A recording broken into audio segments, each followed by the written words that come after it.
Bilang pagtalima sa direktiba ng Department of National Defense at AFP Chief of Staff na konsultahin ng civil society, partikular sa business sector, sa mga paglulunsad ng mga campaign plan ng Peace and Development Program ng pamahalaan, sinimula na ni NOLCOM Chief Lieutenant General Gaudencio Pangilinan ang nasabing hakbang. Ito ay direktiba ng ating Defense Secretary at saka ng ating Chief of Staff na siyempre isama yung ating civil society, lalong-lalo na yung business sector. Sila yung ating katulong, yung whole of nation approach na tinatawag natin. Medyo luma na rin yung whole of government. This time it is whole of nation. Lahat sama-sama. It is important yung consensus building na tinatawag namin, leveraging.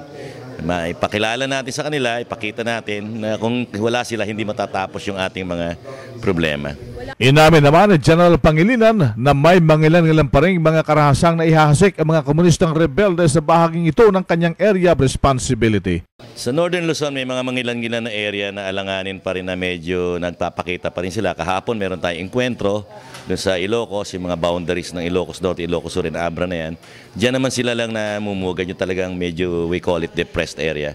Kasama sa effort natin yan, iparating doon sa ating mga kasamaan sa gobyerno na mayroong area na ganito. Kadalasan hindi lang nila alam.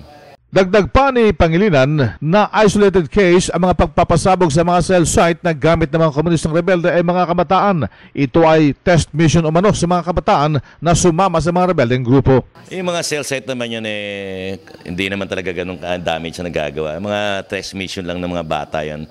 Ito rin yung sinasabi namin, pinasulatan namin yung mga magulang, yung mga miyembro ng LFS, yung mga kasama doon sa KMU na parang test mission nila. Akala lang nila siguro bata, hindi naintindihan.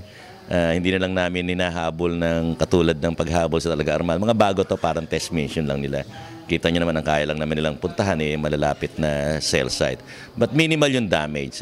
Although psychologically, feeling nila maganda yung nagawa nila para sa kanila.